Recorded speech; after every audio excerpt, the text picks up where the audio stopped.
Kashlabbootatu daandiirraa dhagaa darbataa jira warri siin jedhe dhuguma siin jedhe. Hojiin kee dhagaama darbachuu malee bu'aa injifannoo kee firii qabsoo kee tikfachuu nyaachuu hin dandeessu yoo ta'e akkuma siin jedhan kashlabbee taateettaa jechuudha. Komiin kiyya kana.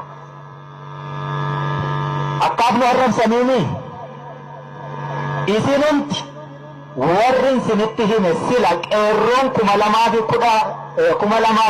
waggaa 14 har'aa seenaa inni ittiin eegale kan namni tokko iyyuu ittiin hin dhaadanne hin himanne sana amma dhufee meeqa itti ta'e jennaan isinuma keessa amma qeerroon kun bakka 3-4tti caddanii hin jirtanii miti kun kashlabbee naman jechisiisuudha.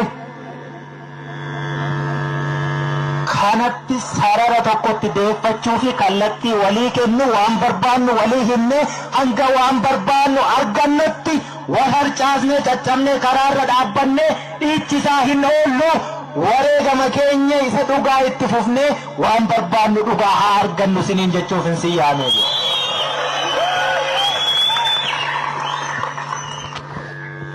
Hubattanii miti? Eeyyata.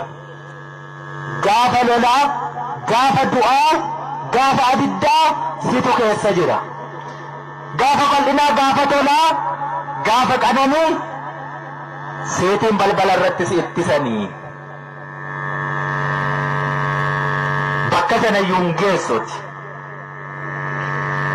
Bara dhufaa darbaa mootummaa jijjiiramu hundaa irratti nan dabarre jettee fincilaa jiraattaa jechuudha. Kun hiree keenya nama miti haati keenya akkuma isa nubitu ji'a 9 baatte garaatti haati isaa sadeesse hankeenyis akkasuma ji'a 9 baattee nu deesse. Nu hundiyyuu immoo uumaa rabbiiti. Bilisa taaneetu dhalanne. Bilisa taanee jiraachuu falmanne. Kanaaf bilisa taanee jiraachuu qabnaa jechuudha. Waan nu malutu jira. Waan nu malu sanarraati hanga xurii qeensaayyuu yoo taate sharafamte jennaan hin fudhannu jechuudha. Saanin sinittini hankeenya dhoqqeessaa jalaa haruu dandeenyeerra. Bineensarraa eeguu dandeenyeerra. Nyaachifachuu dandeenyeerra. Elmachuus qabnaa jechuudha. Okolee guutuun hankeetinii fal'aana ammaaf sii safaranii tole jettare. Okolee sanarraa fal'aanaan sii safaruu miti fal'aanni tokkoyyuu hir'atte jennaan hin fudhatin jechuudha. Hankeeti okolee guutuun sun yoommoo jaallattee ta'e immoo Oromooni ni qaba irraa fi abbaa beekuu kenna okolee isaa fuudhiitii dhangalaasii fi fedhii keetii jechuun sun. Hankanaachi kan kee irratti namni abbaa ta'ee safaree siin kennu. Nu kataane amma kana jechuudha. Yeroo hundaan sinitti hima. Buna beektu miti kam wallaaltu ni qottaa keessa gangalataa ooltati. Maal lugde yoona kana qola bunaa. Warri buna hin beekne baalli isaatu maal akka fakkaatu maal luga yoona kana. Ishira saasanuyyuu buna isa eessaa jedhaniitiin nama ogummaa qabu dhamdhamsiisanii. Kanaaf nuti rabbitu akkasittiin dhama'ii buli malee waan dhamaate firii dhamaatii kee nyaadhuu bulii nuun hin jedheetiniin nun eebbisne abaarsa qabnaa nu.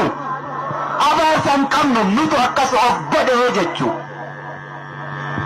Bakka adda addaatti wal caccabsitanii wal qooddanii qeerroo haaromsaa, qeerroo bilisummaa, qeerroo maaliyyoo. Abboo qeerroon tokkitti qeerroo bilisummaa Oromoo qofaa beekna nu.